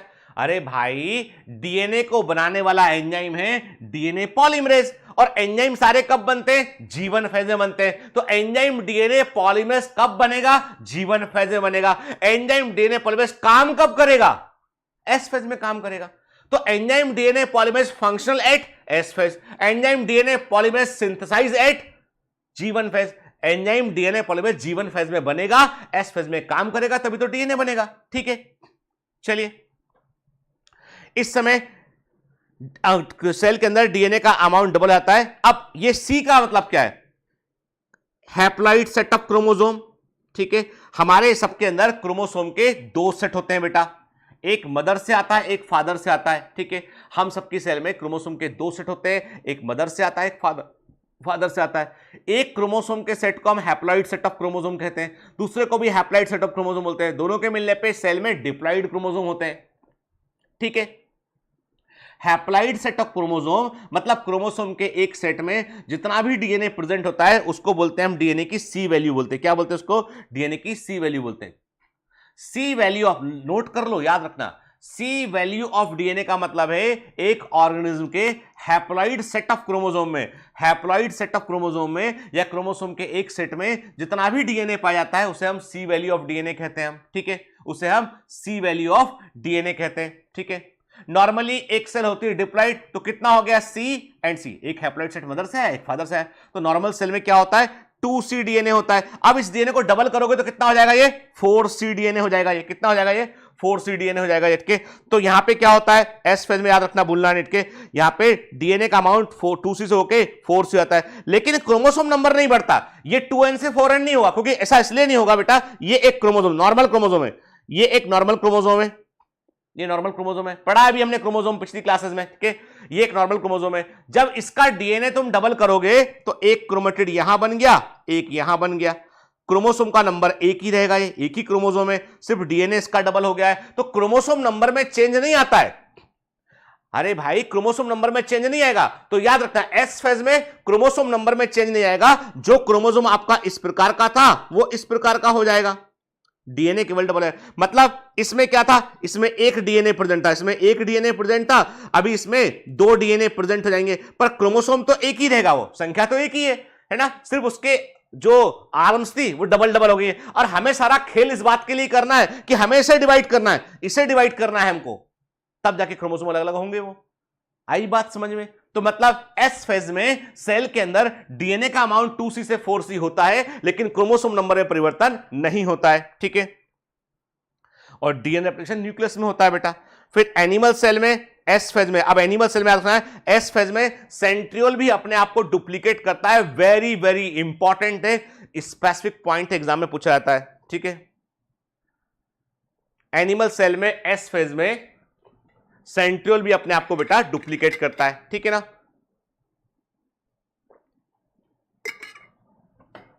फिर ड्यूरिंग G2 फेज सेल जो है वो ग्रो करती है, अपने लिए एक्स्ट्रा एनर्जी इकट्ठा करके, जब जैसी सेल एम फेज में जाएगी, ध्यान से बात सुना, जैसी सेल एम फेज में जाएगी तो क्रोमोसोम कंडेंस हो जाएंगे, क्रोमोसोम कंडेंस हो जाएंगे तो जेनेटिक इंफॉर्मेशन का फ्लो नहीं होगा, जेनेटिक इंफॉर्मेशन का फ्लो नहीं होगा तो सेल कुछ बना नहीं पाएगी, तो जो कुछ भी तैयारी करनी है ना वो अभी करनी है। तो G2 फेज में rest of the cellular synthesis कि मुझे कितना एनर्जी चाहिए, कितना कौन सा एंजाइम चाहिए, वो सब अभी बन जाएगा, ठीक है। उसके बाद फिर एम फेज में वक्त नहीं मिलेगा इस चीज का, ठीक है। चलिए आगे बढ़ते हैं हम। G0 फेज क्या होता है? अब एक सेल ने डिसाइड किया G1 फेज में, उसने डिसाइड किया, और जनरली कब डिसाइड करती है? Mid of the G1 phase या end of the G1 phase decide करती है। मोस्ट अप्रोप्रिएट आंसर है late G1 phase. G1 phase के आखिर में सेल डिसाइड करती है जनरली, या मिडिल में। अब एनसीईआरटी में जो इमेज बना है वो कंफ्यूजिंग है, वो शुरू में ही बना दिया उन्होंने, तो उससे कंफ्यूज मत करना बेटा, वो इमेज में मिस्टेक है, ठीक है, लिखा नहीं है कहीं थ्योरी में। तो ये मिड ऑफ G1 फेज में या एंड ऑफ G1 फेज में डिसाइड करती है सेल कि मुझे आगे डिवाइड करना है या नहीं करना है। डिवाइड नहीं करना है तो फिर वो एस फेज में इंटर नहीं करेगी वो, और वो सेल साइकिल में सस्पेंड हो जाएगी, वो सस्पेंड इन सेल साइकिल, लेकिन G1 फेज से बाहर निकल जाएगी, exit from G1 phase, exit from G1 phase but suspended in the cell cycle, क्योंकि वो लौट के वापस आ सकती है, वापस वो एस फेज में इंटर कर सकती है, जरूरत पड़ेगी तो सेल डिवाइड करने लगेगी, जरूरत नहीं पड़ेगी तो नहीं डिवाइड करेगी। सेल केवल शांत बैठती है कि अभी मैं शांत हो जाती हूं, उसे क्वाशंट स्टेज बोलते हैं। तो G1 फेज में परमानेंट सेल होती है, जैसे हमारी हार्ट सेल है, लिवर की सेल है, जब तक जरूरत नहीं पड़ेगी डिवाइड नहीं करेंगी उठ के। परमानेंट सेल है, ये एक्टिव नहीं होती है डिवीजन में, लेकिन ये जिंदा होती है, ये G1 फेज से बाहर निकल जाती हैं, हम इन्हें क्वाशंट स्टेज बोलते हैं, G0 स्टेज बोलते हैं। ये सेल साइकिल में सस्पेंडेड मानी जाती है। ये नीट में आया हुआ क्वेश्चन है, इंपॉर्टेंट पॉइंट है, नीट में आया हुआ क्वेश्चन है, ठीक है, क्लियर। तो G0 फेज में एक सेल परमानेंट सेल बन जाती है, जिंदा रहती है पर आगे डिवाइड नहीं करती है। हमेशा मान लेते हैं कि वो G1 फेज से बाहर निकल गई है, पर अभी भी वो सेल साइकिल का हिस्सा है, उसमें सस्पेंडेड है, जब जरूरत पड़ेगी कैपेसिटी ऑफ डिवीजन को वापस लेकर जाएगी वो, ठीक है।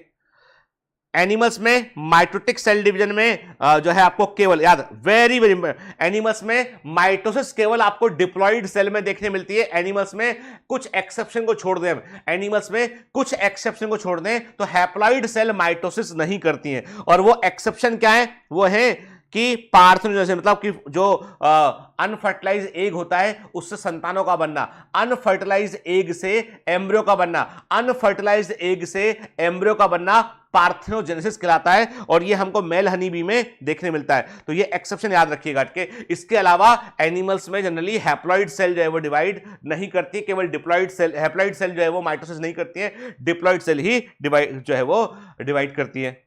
प्लांट्स में जबकि प्लांट्स में हैप्लॉइड और डिप्लॉइड सेल दोनों डिवाइड करती है। प्लांट्स में हैप्लॉइड सेल भी डिवाइड करती है और डिप्लॉइड सेल भी डिवाइड करती है। क्लियर?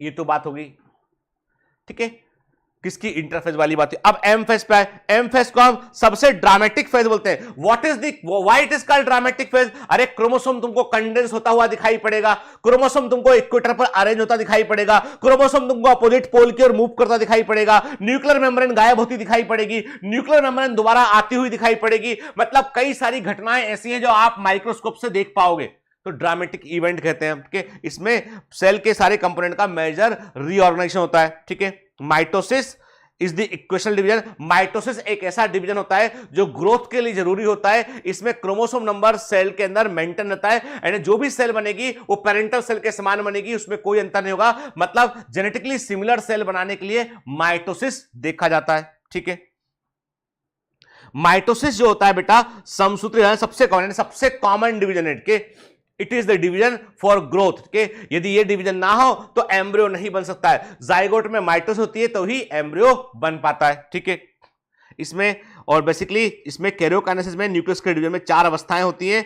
ये एक प्रोग्रेसिव प्रोसेस है, लगातार चलने वाली प्रक्रिया है। मैंने कहा ना, घटनाओं के बीच में एक कोई कॉमा या पॉज नहीं होता है कि भैया ये प्रोफेज चल रहा है अभी मेटाफेज का, वो सब सीक्वेंस में चल रहा होता है। ठीक है ना, प्रोफेज के बाद आएगा मेटाफेज, एनाफेज, देन टीलोफेज। 4 अवस्थाएं इसमें होती है।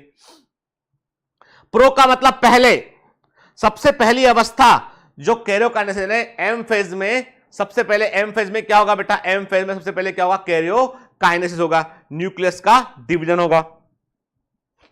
ठीक है, और न्यूक्लियस के डिवीजन में सबसे पहले जो अवस्था आएगी उसे बोलेंगे हम प्रोफेज के। तो prophase first stage of karyokinesis. इसमें क्रोमेटिन रेटिकुलम जो अब तक इंटरफेज के न्यूक्लियस, इंटरफेजिक न्यूक्लियस में क्या देखा था हमने पिछली क्लास में कि क्रोमेटिन रेटिकुलम जाल देखने मिलता है ना? याद है कोई इमेज बनाया था हमने कि रेड रेड थ्रेड बनाए थे हमने, जाल देखने मिलता है। तो ये जाल के पूरे क्रोमेटिन थ्रेड अलग अलग होंगे और अपने आप को कंडेंस करेंगे, क्रोमोसोम में कन्वर्ट होंगे। तो मतलब ये हो गया कि यहां पे क्रोमोसोम के संघनन की शुरुआत होती है। सेंट्रोसोम जो होते हैं ये अपोजिट पोल की ओर मूव कर लेते हैं, क्योंकि इनको आगे चल के मेटाफेज में इनको न्यूक्लियर स्पिंडल एपरेटस बनाना होता है। कहां पर? एनिमल सेल में। प्लांट सेल में ऐसा नहीं होता है, एनिमल सेल में ऐसा होता है। तो याद रखना है, ये जो एक सिंगल इवेंट है ये एग्जाम का क्वेश्चन है ना, ये मोस्ट प्रोबेबल क्वेश्चन है बेटा। ठीक है, सेंट्रोसोम जो होते हैं वो किस अवस्था में अपोजिट पोल की ओर मूव करते हैं? तो सेंट्रोसोम जो है अपोजिट पोल की ओर मूव करते हैं प्रोफेज में। ठीक है, ठीक है, जैसे ही प्रोफेज को कंप्लीट कब मानते हैं हम प्रोफेज को कंप्लीट तब मानते हैं जब क्रोमोसोम पूरी तरीके से कंडेंस हो गए होते हैं और न्यूक्लियर स्पिंडल एपरेटस बन रहा होता है। तो हमने क्या बोला? कॉम्पैक्ट माइटोटिक, जैसे प्रोफेज जो है वो कंप्लीट होती है तो माइटोटिक क्रोमोसोम जो होते हैं वे अब वो दिखाई देने लगते हैं, वे कंडेंस हो चुके होते हैं। मतलब अब हमको ऐसा मेटाफेजिक क्रोमोसोम के समान क्रोमोसोम को ये दिखाई देने लगेगा यहाँ पे। ठीक है ना, सेंट्रोसोम जो होते हैं उनसे माइक्रोट्यूब्यूल निकलते हुए दिखाई पड़ेंगे, एस्टर रेज बनती हुई दिखाई पड़ेंगी, और ये 2 एस्टर रेज जो होती है वो स्पिंडल फाइबर से मिलकर क्या करती है? माइटोटिक एपरेटस को बनाती है। ठीक है, अब आप लोगों के साथ समझ में नहीं आई बात हमको, ये देखो बेटा, ये क्या देख रहे हैं हम ये देख रहे हैं यहाँ पे, हम देख रहे हैं प्रोफेज का शुरुआती दौर देख रहे हैं। यानी देखो आप क्रोमेटिन थ्रेड दिखाई पड़ रहा है, धीमे धीमे प्रोफेज आगे बढ़ेगा, ये कंडेंस होगा। लेट प्रोफेज में क्या होगा? लेट प्रोफेज में जो है हमको ये क्रोमोसोम बाकायदा कंडेंस होता हुआ दिखाई पड़ेगा। ठीक है, कंडेंस होता दिखाई पड़ेगा। और मेटाफेज में इंटर करने के पहले आप देखो सेंट्रोसोम अपोजिट पोल में पहुंच चुके हैं, अपोजिट पोल में पहुंच चुके हैं, न्यूक्लियर स्पिंडल एपरेटस बन रहा होता है और क्रोमोसोम अपने आप को अरेंज करने की कोशिश करेगा मेटाफेज में। ठीक है, क्या लिखा देखो, लिखा है दी कंप्लीशन ऑफ प्रोफेज। कैसे मानोगे आप प्रोफेज कंप्लीट हो गया है? आपको कॉम्पैक्ट माइटोटिक क्रोमोसोम दिखाई पड़ेंगे, जिनमें दो क्रोमेटिड, देखो ये क्रोमेटिड है बेटा, क्या ये एक क्रोमेटिड हो गया, ये एक क्रोमेटिड हो गया, और ये दूसरा क्रोमेटिड हो गया, एक क्रोमेटिड हो गया, ये दूसरा क्रोमेटिड हो गया, ठीक है। दो क्रोमेटिड दिखाई पड़ेंगे, एक सेंट्रोमेर दिखाई पड़ेगा। क्या बोलोगे ऐसे क्रोमोसोम को? आप बोलोगे डायड, डायड क्रोमोसोम बोलोगे, ठीक है। फिर क्या देखा आपने? आपने कहा सेंट्रोसोम जो है वो अपोजिट पोल पे पहुंच जाता है और वहां पे माइक्रोट्यूब्यूल को अरेंज करता है, स्पिंडल फाइबर को अरेंज करता है, और क्या बनाएगा वो? न्यूक्लियर स्पिंडल एपरेटस को बनाएगा, ठीक है। प्रोफेज के अंत में Golgi complex, endoplasmic reticulum, nucleus और न्यूक्लियर एनवेलप डिसेपर आते हैं, वेरी वेरी इंपॉर्टेंट के। यानी लेट प्रोफेज में न्यूक्लियर मेम्ब्रेन गायब हो जाती है, Golgi body, endoplasmic reticulum, nucleus दिखाई देना बंद हो जाते हैं, ठीक है। जैसे ही न्यूक्लियर मेम्ब्रेन कंप्लीटली गायब होती है, हम कहते हैं कि मेटाफेज शुरू हो चुका है। वेरी वेरी इंपॉर्टेंट पॉइंट, जैसे ही न्यूक्लियर इनवेलप गायब होती है, हम कहते हैं now it is the beginning of the metaphase, ये मेटाफेज की शुरुआत है। देखो आप, अर्ली प्रोफेज, ठीक है, लेट प्रोफेज, यही डायग्राम एग्जाम में आएंगे, ठीक है, इसलिए ध्यान से देख लीजिए इनको, ठीक है बेटा, है ना। और ये हो गया है ट्रांजिशन टू मेटाफेज के, मेटाफेज में की तरफ ये ट्रांजिशन हुआ, प्रो मेटाफेज भी कहते हैं ये लोग इसको। देखिए फिर क्या है मेटाफेज, देखो हमने कहा, हम देखिए ये मेटाफेज है, मेटाफेज में क्या होगा? न्यूक्लियर स्पिंडल एपरेटस बन चुका होगा, अपने आप को वो जो है वो क्रोमोसोम न्यूक्लियर स्पिंडल एपरेटस पर अरेंज कर लेंगे। और याद रखिए, जब न्यूक्लियर स्पिंडल एपरेटस का मतलब क्या है? इसका मतलब ये बेटा, जैसे मैंने कहा ये एक सेंट्रोसोम है, सेंट्रियोल मान अलग अलग हो गया, ठीक है, सेंट्रोसोम डुप्लीकेट कर चुका होता है, तो मैंने कहा ये एक सेंट्रोसोम है और ये एक दूसरा सेंट्रोसोम है, ठीक है। ये स्टार के समान क्या दिखाई पड़ रहा है? स्पिंडल फाइबर, माइक्रोट्यूब्यूल इसमें अरेंज हो गए, ये माइक्रोट्यूब्यूल को अरेंज करता है, इसलिए स्टार सितारे के समान दिखाई पड़ता है। और इससे हमने कहा इस प्रकार से ये ऐसे स्पिंडल फाइबर अरेंज करते हैं, ठीक है। इसका जो ब्रॉडेस्ट पार्ट होता है, जो सबसे ब्रॉड पार्ट है, उसे हम इक्वेटर बोलते हैं, ये इक्वेटर है। जो ब्रॉडेस्ट पार्ट होता है उसे क्या बोलेंगे बेटा? इसे बोलेंगे हम इक्वेटर, ठीक, इसे इक्वेटर बोलते हैं हम। नेरो पार्ट को क्या बोलते हैं? माइटोटिक पोल बोलते हैं, माइटोटिक पोल, माइटोटिक पोल कहते हैं इसको हम, ठीक है। ये जो दिखाई पड़ रही है क्या है? ये है एस्टर रेज, ये एस्टर रेज होती हैं, ठीक है। ये क्या है? ये spindle fibre, nuclear spindle fibre, spindle fibre दिखाई पड़ रहे हैं आपको ये, ठीक है। तो ये छोटी छोटी बातें हैं बेटा, कई बार दिमाग में चूक हो जाती है, हमसे याद रखना के। तो जहां पर सेंट्रोसोम प्रेजेंट है, एस्टर रेज निकलती हुई दिखाई पड़ रही है, माइटोटिक पोल कहलाता है, बीच में इक्वेटर है, क्रोमोसोम अपने आप को इक्वेटर पर अरेंज करेंगे बेटा, है ना, इक्वेटर पर अपने आप को अरेंज करते हैं। जब क्रोमोसोम इक्वेटर की ओर मूव करते हैं, उस तरह के मूवमेंट को हम बोलते हैं कांग्रेशन, ठीक है। कांग्रेशन इज द मूवमेंट, क्रोमोसोम की वो गति जिससे कि वो अपने आप को इक्वेटर पर अरेंज करते हैं बेटा, उसको कांग्रेशन बोलते हैं इसको हम, ठीक है।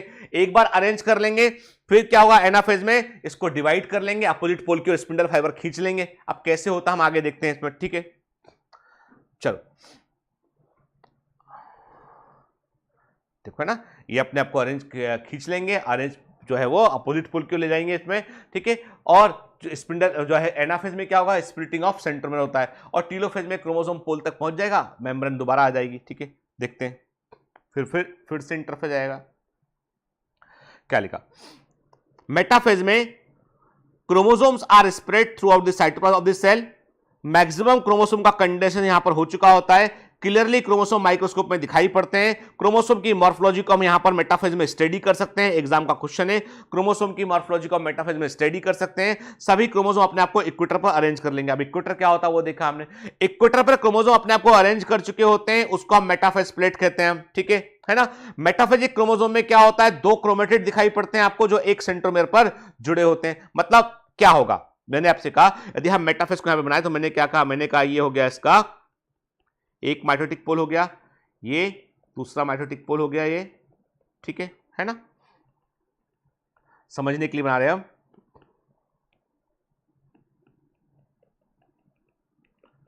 ठीक है। ये इक्वेटर हो गया, ठीक है ना, ये इक्वेटर हो गया अपना, और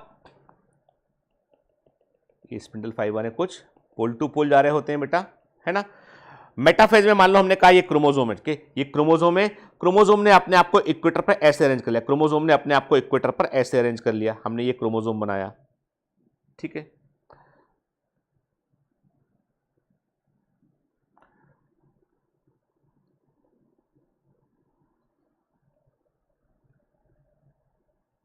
हमने कहा क्रोमोसोम ने अपने आप को इक्वेटर पर ऐसे अरेंज कर लिया, ठीक है ना। ठीक, कैसे अरेंज किया कि इक्वेटर सेंट्रोमेर के ठीक बीच से गुजरना चाहिए, यानी इक्वेटर पर ऐसे अरेंज किया कि इक्वेटर जो है वो सेंट्रोमेर के ठीक बीच में दिखाना चाहिए। तो ऐसे लाइन से क्रोमोसोम अपने आप को अलाइन कर लेते हैं, इसको मेटाफेज प्लेट बोलते हैं। This is the metaphase plate. जो मेटाफेज प्लेट वर्ड यूज कर रहे हैं ना, ये है बेटा मेटाफेज प्लेट, ठीक है। मतलब इक्वेटर पर क्रोमोसोम लाइन से अरेंज होते हैं, उसे मेटाफेज प्लेट कहते हैं हम। और हमें मालूम है क्रोमोसोम में सेंट्रोमेर के किनारे पे क्या होता है, यहां काइनेटोकोर, यहां काइनेटोकोर, यहां काइनेटोकोर, यहां काइनेटोकोर होगा। स्पिंडल फाइबर क्या करेंगे बेटा, जो है वो पोल से आएंगे और काइनेटोकोर पे आकर जुड़ जाएंगे, पोल से आएंगे और काइनेटोकोर पे आकर जुड़ जाएंगे। काइनेटोकोर स्पिंडल फाइबर को जुड़ने की जगह प्रोवाइड करता है, ठीक है ना। ठीक है, तो देखो आप जुड़ गए ना, जुड़ गए। ये क्या हो रहा है, ये मेटाफेज में हो रहा है। तो मेटाफेज में सभी अरेंजमेंट ऐसा होता है कि माइटोसिस की मेटाफेज में क्रोमोसोम अपने आप को इक्वेटर पर ऐसे अरेंज करते हैं कि हर एक क्रोमोसोम के सेंट्रोमेयर के काइनेटोकोर से, लेफ्ट और राइट दो तरफ काइनेटोकोर होगा। इसमें काइनेटोकोर क्या होता है, प्रोटीन की प्लेट होती है, उस पर स्पिंडल फाइबर आकर जुड़ जाते हैं। जुड़ गए आप देखो, यानी ये एक पोल ये है और एक पोल ये, दोनों पोल के आकर जुड़ गए, इससे जुड़ गए ना, ठीक है।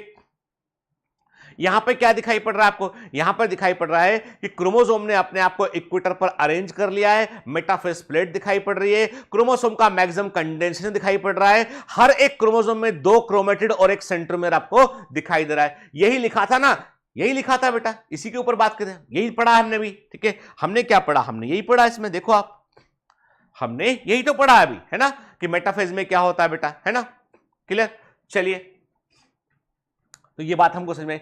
अब एनाफेज में क्या होगा, एनाफेज में होगा ये बेटा, एनाफेज में जब हम आगे अगली एनाफेज में जाएंगे तो एनाफेज में क्या होगा कि ये जो स्पिंडल फाइबर है ये इस तरफ इसको खींचेगा, ये इसको इस तरफ खींचेगा, इसको ये इस तरफ खींचेगा, मतलब अपने अपने पोल की और क्रोमोसोम के सेंट्रोमेर खींचेंगे, ठीक है। स्पिंडल फाइबर एनाफेज में, कब की बात कर रहा हूं मैं आपसे बात कर रहा हूं ये मैं आपसे बात कर रहा हूं किसकी, मैं बात कर रहा हूं आपसे एनाफेज की बात कर रहा हूं मैं, ठीक है। एनाफेज में क्या होगा बेटा, ये स्पिंडल फाइबर क्रोमोसोम के सेंट्रोमेर को अपोजिट डायरेक्शन में खींचेंगे तो क्या होगा, ये 2 हिस्सों में टूट जाएगा, ये टूट गया, देखो ये टूट गया 2 हिस्सों में, टूट गया, ये टूट गया 2 हिस्सों में, टूट गया, ये टूट गया।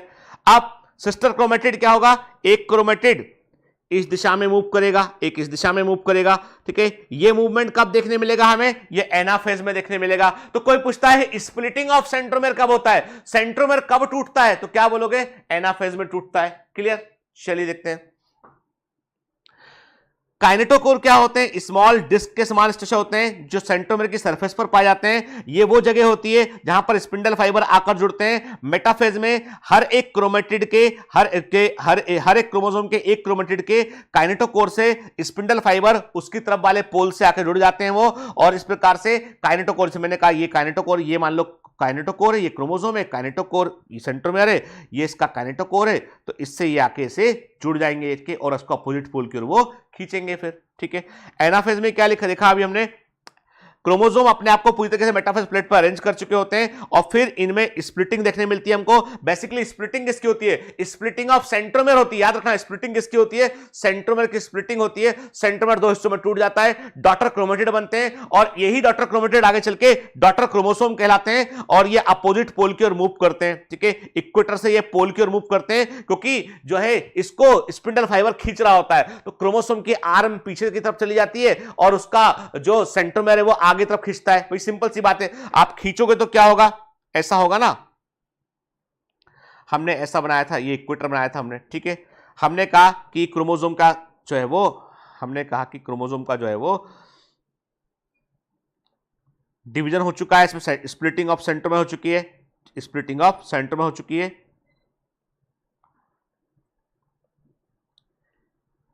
अब एनसीईआरटी में हर बात जो लिखी उसका मतलब समझो बेटा हमको आना चाहिए। ये माइटोटिक पोल है,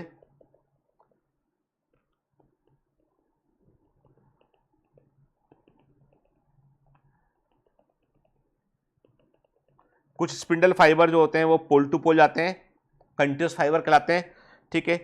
कुछ ऐसे होते हैं जो खींच रहे हैं इसको पकड़ के, ये इसको इस तरफ खींच रहा है, इसको इस तरफ खींच रहा है, इस तरफ खींच रहा है, इस तरफ खींच रहा है, ठीक है, देख रहे हैं आप। तो क्या हो रहा है, सेंट्रोमर आगे तक खींच रहा है, पीछे पीछे आर्म जा रही है उसकी, ट्रेलिंग बिहाइंड, पीछे आर्म जा रही है इसकी, तो हमें वी शेप दिखाई पड़ेगा। तो मेटासेंट्रिक क्रोमोसोम में एल शेप दिखाई पड़ेगा, सब मेटासेंट्रिक क्रोमोसोम में जे शेप दिखाई पड़ेगा, एक्रोसेंट्रिक क्रोमोसोम में रॉड शेप दिखाई पड़ेगा, आई शेप दिखाई पड़ेगा, टीलोसेंट्रिक क्रोमोसोम में, याद है पिछली क्लास में बात की थी हमने, ठीक है। तो क्रोमोसोम के शेप वी शेप दिखाई पड़ेगा एनाफेज में, तो मेटासेंट्रिक क्रोमोसोम में एल शेप, सब मेटासेंट्रिक क्रोमोसोम में जे शेप, एक्रोसेंट्रिक क्रोमोसोम में आई शेप, टीलोसेंट्रिक क्रोमोसोम में रॉड शेप भी बोलते हैं हम, ठीक है। टीलोफेज क्या होता है, अब एक बार क्रोमोसोम पोल पर पहुंच जाएगा तो वापस से अपने आप को डिकंडेंस कर लेगा, दोबारा से न्यूक्लियर मेम्ब्रेन आ जाएगी, न्यूक्लियस आ जाएगा, गोल्जी बॉडी दिखने लगेगा, ईआर दोबारा आ दिखने लगेगा। मतलब अब क्या आ गए हम, कहां पहुंच गए हम, टीलोफेज में पहुंच गए। टीलो मतलब एंड, टीलो का मतलब है एंड या अंतिम, ठीक है। टीलोफेज फाइनल स्टेज होती है केरोकाइनेसिस की। इसमें क्रोमोसोम जो होते हैं वे अपने पोल तक पहुंच चुके होते हैं, डिकंडेंस करते हैं, अपना इंडिविजुअलिटी खत्म कर देते हैं, क्रोमेटिन रेटिकुलम के रूप में दोबारा दिखने लगते हैं और वापस से न्यूक्लियस, गोल्जी एपरेटस, ईआर दोबारा दिखाई देने लगता है। तो मतलब मान लिया हमने कि अब न्यूक्लियस का डिवीजन पूरा हो चुका है, केरोकाइनेसिस पूरा हो चुका होता है, ठीक है, क्लियर। अब इसके बाद क्या, आप कहां पहुंचेंगे, हम पहुंचेंगे अब साइटोकाइनेसिस के, मतलब अब इसके बाद क्या होगा, इसके बाद डिवीजन ऑफ साइटोप्लाज्म होगा, ठीक है। और एक्चुअली में ऐसा नहीं होता कि इसका वेट करता है, ये साइटोप्लाज्म के डिवाइड होने की शुरुआत जो है वो एनाफेज के दौरान ही हो चुकी होती है। जब एनाफेज में सब कुछ चल रहा होता है ना, तब ऑलरेडी जो है वो साइटोप्लाज्म के अंदर धीमे धीमे परिवर्तन होना शुरू करते हैं, लेकिन एग्जैक्ट डिवीजन इसका जो है वो टीलोफेज के मिडिल या अंत में शुरू होता है, ठीक है। एनिमल में सेल फरो मेथड होती है, मतलब ये एक एनिमल सेल है, ठीक है, इसमें न्यूक्लियस ने अपने आप को डबल डिवाइड कर लिया है, इसके बाद न्यूक्लियस 1 से 2 हो गया है, फिर क्या होगा इसमें एक इसके अंदर क्या होगा, ऐसे सेल मेम्ब्रेन अंदर की ओर झुकेगी और वो एक पॉइंट पर फ्यूज करके 2 हिस्सों में सेल बढ़ जाएगी, इसे सेल फरो बोलते हैं। तो सेल फरो मेथड देखने मिलती है हमको एनिमल सेल के अंदर, ऐसे ही याद रखो इसको, के बहुत डिटेल में नहीं जाएंगे हम। के सेल प्लेट मेथड देखने मिलती है प्लांट सेल के अंदर। प्लांट सेल में क्या होता है कि जो इक्वेटर वाला हिस्सा होता है वहां पर जो है वो गोल्जी एपरेटस कुछ ऐसे स्ट्रक्चर रिलीज करता है, कुछ ऐसी वेसिकल रिलीज करता है जिनमें पैक्टिन भरा होता है, कैल्शियम मैग्नीशियम पैक्टेट भरा होता है, वो अपने आप को इक्वेटर पर अरेंज करता है। पहले सेल प्लेट बनती है और सेल प्लेट फिर मिडिल लेमिला में कन्वर्ट होती है और फिर सेल वॉल बनती है। तो मतलब cell plate is the precursor of the cell wall. Plant cell में सेल प्लेट मेथड से साइटोप्लाज्म डिवाइड करता है, क्योंकि प्लांट सेल में बाहर सेल वॉल होती है ना बेटा, तो सेल वॉल अंदर की ओर झुक नहीं पाती है। एनिमल सेल में सेल मेम्ब्रेन होती है, झुक जाती है अंदर, काम खत्म हो गया। प्लांट सेल में सेल वॉल के कारण जो है वो सेल प्लेट बनाकर फिर डिवीजन साइटोप्लाज्म को 2 हिस्सों में बांटना पड़ता है। तो प्लांट सेल में क्या होता है, सेल प्लेट मेथड होती है, लिखा है यहां पे। प्लांट सेल में सेल वॉल फॉर्मेशन सेल के सेंटर से शुरू होता है और ये पेरिफेरी की ओर आगे बढ़ता है और इसका प्रिकर्सर होता है सेल प्लेट, और सेल प्लेट आगे जाके मिडिल लेमिला बनता है। और सेल प्लेट को बनाने के लिए जो वेसिकल्स रिलीज करता है, गोल्जी बॉडी रिलीज करता है। गोल्जी एपरेटस सेल प्लेट को बनाने के लिए पैक्टिन रिलीज करता है। सेल वॉल के जो मटेरियल होते हैं सेलुलोज, हेमिसेलुलोज, वो भी गोल्जी बॉडी ही प्रोसेस करके देता है, ठीक है। कई ऑर्गेनिज्म में क्या होता है कि डिवीजन ऑफ न्यूक्लियस तो होता है, लेकिन उसके बाद साइटोप्लाज्म डिवाइड नहीं करता है, तो वैसे में मल्टी न्यूक्लिएट कंडीशन बन जाती है। और उस मल्टी न्यूक्लिएट कंडीशन को एनसीईआरटी में रखा है सिंसाइजियम कहते हैं। हालांकि ये टेक्निकली सही नहीं है, उसको हमें सिनोबियम कहना चाहिए, पर सिंसाइजियम फ्यूज होने पर बनता है सेल के। परंतु जो एनसीईआरटी में लिखा है उसको हम अभी क्रैश कोर्स में बिल्कुल सही मानकर चलेंगे, ताकि एग्जाम में कोई कंफ्यूजन ना हो, क्योंकि हमारे ज्ञान का कोई वैल्यू नहीं यहां पे ज्यादा। देखो एक्स्ट्रा स्टॉक कोई बाहर से पॉइंट आएगा तो जो बता रहा हूं वो काम आएगा, पर कोई चीज एनसीईआरटी में लिखी है और वो कन्फ्लिक्ट कर रही है तो आपको एनसीईआरटी सही मानना है, ठीक है। तो मैंने क्या बोला आपसे, मैंने कहा आपसे कि कुछ ऑर्गेनिज्म में मल्टी न्यूक्लिएट कंडीशन क्यों बनती है, क्योंकि डिवीजन ऑफ न्यूक्लियस तो हो रहा होता है पर साइटोप्लाज्म डिवाइड नहीं कर रहा होता है, तो इसे इस मल्टी न्यूक्लिएट कंडीशन को सिंसाइजियम कहते हैं। जैसे कि कोकोनट में देखने मिलता है हमको लिक्विड एंडोस्पर्म। कोकोनट के अंदर क्या होता है कि एंडोस्पर्म क्या होता है, उसका रिजर्व फूड मटेरियल होता है, तो वो उसमें लगातार न्यूक्लियस डिवाइड करता है और वो मल्टी न्यूक्लिएट कंडीशन बनती है, पर साइटोप्लाज्म डिवाइड नहीं करता है। जो नारियल पानी होता है ना, वो लिक्विड एंडोस्पर्म होता है, ठीक है। फिर mitosis generally restricted to diploid cell only, however in some lower plant and some social insect haploid cells also divide by mitosis, ठीक है। देखो जनरली ऐसा मानते हैं कि माइटोसिस जो है वो डिप्लॉइड सेल्स में होता है, पर कुछ एक्सेप्शन छोड़ दीजिए तो एनिमल सेल में हैप्लॉइड सेल डिवाइड नहीं करती, पर प्लांट में हैप्लॉइड डिप्लॉइड सेल दोनों डिवाइड करती हैं, ठीक है। Mitosis production of diploid daughter cell with identical, देखो बेटा जो क्लोनिंग है, टिश्यू कल्चर है, ठीक है, क्लोनिंग हो गया, टिश्यू कल्चर हो गया, ठीक है, इसके लिए जो डिवीजन जो काम करता है वो माइटोसिस होता है, ठीक है। तो माइटोसिस जो होता है मतलब यहां हम बोलेंगे ए सेक्सुअल रिप्रोडक्शन, जहां पे की जाए वो सेक्सुअल रिप्रोडक्शन, सेक्सुअल इन्वॉल्वमेंट नहीं है, वहां पे ए सेक्सुअल रिप्रोडक्शन की बात कीजिए आप, वेजिटेटिव प्रोपेगेशन की बात कीजिए आप, ठीक है ना, उन सब में mitosis is the main division, तो it is the main division of growth. Mitosis क्या करता है बेटा, क्यों होता है माइटोसिस, मैंने बताया ना, एक सेल बनने के बाद सेल ग्रो की, न्यूक्लियस का न्यूक्लियोसाइटोप्लाज्मिक रेशियो बिगड़ गया, न्यूक्लियस अब इतने साइटोप्लाज्म को मेंटेन नहीं कर पाएगा, तो न्यूक्लियस ने अपने आप को डबल कर लिया, डबल न्यूक्लियस हो गया। अब क्या हो गया, सेल का वॉल्यूम डबल, न्यूक्लियस डबल, तो सेल को दो हिस्सों में डिवाइड होना पड़ता है ताकि सरफेस वॉल्यूम रेशियो मेंटेन रह सके। तो ये न्यूक्लियोसाइटोप्लाज्मिक रेशियो को मेंटेन करने के लिए, ताकि न्यूक्लियस और साइटोप्लाज्म के बीच का एक अनुपात है वो बना रहे, क्योंकि क्या होता है जीवन फेज में लगातार साइटोप्लाज्म अपना वॉल्यूम बढ़ा रहा होता है, इतना वॉल्यूम बढ़ चुका होता है कि डीएनए को अब अपने आप को डबल करना पड़ता है उस वॉल्यूम को मेंटेन करने के लिए, क्योंकि साइटोप्लाज्म का पूरा मेंटेनेंस का काम तो न्यूक्लियस के पास में होता है, डीएनए के पास में होता है, तो वो मेंटेन जैसे होता है ना भाई, क्या होता है आप बताओ, मध्य प्रदेश को दो हिस्सों में बांट दिया गया, एक एमपी और दूसरा छत्तीसगढ़, उत्तर प्रदेश में से उत्तराखंड निकाल दिया और उत्तर प्रदेश छोड़ दिया, बिहार में से झारखंड निकाल दिया, बिहार छोड़ दिया। क्यों किया ऐसा, उन्होंने कहा, सरकार ने कहा एडमिनिस्ट्रेशन के पर्पज से कि ये इतने बड़े राज्य थे कि इनको मेंटेन करना मुश्किल था, छोटे छोटे राज्य बना दिए, है ना, जिले बनते, नए जिले बनते हैं, बड़ा जिला इतना बड़ा है तो उन्होंने कहा भाई 2 जिले बना दो उसके, ताकि अच्छे से लॉ एंड ऑर्डर मेंटेन रहे, चीजें अच्छे से पहुंच पाए लोगों तक। वही सेल का यार, है ना, मतलब एक सेल बोलती है कि साइटोप्लाज्म का बाउंड्री बढ़ रहा है लगातार, अब कैसे मेंटेन करेंगे, तो डीएनए बोलता है हमको डबल करो, हम संभाल नहीं पाएंगे, इतना इंफॉर्मेशन दे नहीं पाएंगे, डीएनए डबल हुआ, अब जब डीएनए भी डबल हो गया, न्यूक्लियस डबल हो गया है, साइटोप्लाज्म डबल हो गया है, सेल बोलती है अब साइज इतना बढ़ गया कि बाहर से फूड लेने में दिक्कत हो रही है, तो डिवाइड करना पड़ेगा। तो मेन पर्पज है कि न्यूक्लियस साइटोप्लाज्मिक रेशियो को मेंटेन कर सके ताकि जीवन की प्रक्रियाएं सुचारू रूप से चल सके, ठीक है, इसलिए माइटोसिस होती है, ठीक। अनकंट्रोल्ड माइटोसिस इज कैंसर, ठीक है, जब माइटोसिस अनकंट्रोल्ड वे में होती है दैट इज द कैंसर, ठीक है। माइटोसिस रिपेयरिंग के लिए जरूरी होती है। प्लांट में जो ग्रोथ होती है वो लोकलाइज केवल सर्टेन ग्रोइंग पॉइंट पर होता है, और उन ग्रोइंग पॉइंट को क्या बोलते हैं बेटा, उन्हें हम मेरिस्टेम बोलते हैं, उन्हें हम क्या बोलते हैं, मेरिस्टेम बोलते हैं, ठीक है। तो meristem is the growing point के प्लांट में लोकलाइज ग्रोथ होती है, अनलिमिटेड ग्रोथ होती है, जब तक मेरिस्टेम प्रेजेंट रहेगा प्लांट ग्रो करता रहेगा। एनिमल्स में क्या होता है, ग्रोथ होती है अनलोकलाइज, पूरी बॉडी में ग्रो होती है, कोई सर्टेन स्पेसिफिक ग्रोइंग पॉइंट नहीं होता है, पर एनिमल्स में लिमिटेड ग्रोथ होती है। तो याद रखना ये दोनों चीजें बड़ी इंपॉर्टेंट के, प्लांट्स में अनलिमिटेड बट लोकलाइज ग्रोथ होती है के, और एनिमल्स में अनलोकलाइज बट लिमिटेड ग्रोथ होती है, ठीक है। अब ये जितने भी आपको जो है इमेजेस हैं वो बड़े इंपॉर्टेंट इमेजेस हैं, ध्यान से देखिए इसमें बेटा, है ना, ठीक है। इसमें भी देखो मिड में बनाया हुआ जीवन के, इसमें जी उन्होंने जो सही है, मिड और एंड में हो आपका सेल डिवाइड करेगी नहीं करेगी इसका डिसीजन मिड लेट जीवन फेज में होता है जनरली, या मिड जीवन फेज में होता है, ठीक है। तो आप देख रहे हो इसमें आपको सेल साइकिल दिखाई पड़ रहा है, जीवन phase, S phase, G2 phase, prophase, metaphase, anaphase, telophase and cytokinesis, ठीक है ना, ये पूरा एक सेल साइकिल दिखाई पड़ रहा है, ठीक है। फिर आप देख रहे हैं अर्ली प्रोफेज, ठीक है, late prophase, transition to metaphase, metaphase देख रहे हैं। तो मेटाफेज में क्रोमोसोम का अरेंजमेंट कैसा होता है दिमाग में रखना, और ये जो इमेजेस दे रखी है बेटा, यही इमेजेस आपको अच्छे से तैयार करना है, ठीक है ना, एनाफेज, टीलोफेज एंड इंटरफेज, ठीक है ना, क्लियर, सबके ऊपर हमने अच्छे से बात किया हुआ है। अब आपको याद रखना है, आज का लेक्चर यहां खत्म होगा, ठीक है।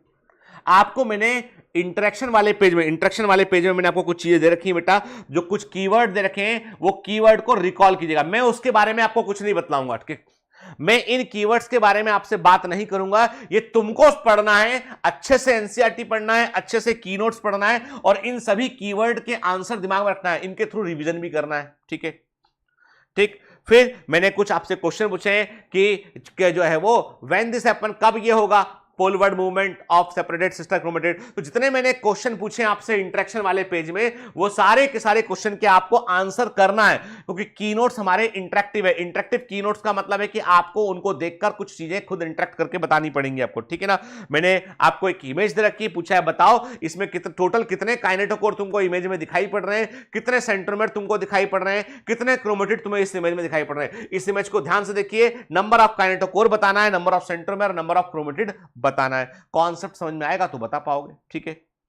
ठीक है, फिर मैंने पूछा, आपको क्वेश्चन दे रखा है कि ब्रेनस्टॉर्मर क्वेश्चन दे रखा है कि यदि माइटोटिक प्रोफेज में केवल मेटासेंट्रिक क्रोमोसोम प्रेजेंट हो डिप्लॉइड सेल में, ठीक है, n = 8 हो, तो बताइए कि इसमें कितनी संख्या में ये पाए जाएंगे, क्रोमेटिड कितने होंगे, काइनेटोकोर कितने होंगे, सेंट्रोमेर कितने होंगे, टीलोमेर कितने होंगे, आपको बताना है, ठीक है। तो टीलोमेर का मतलब था क्रोमोसोम के एंड, सिरे, ठीक है। तो अब ये चीजें आपको बेटा आंसर करनी है, ठीक है।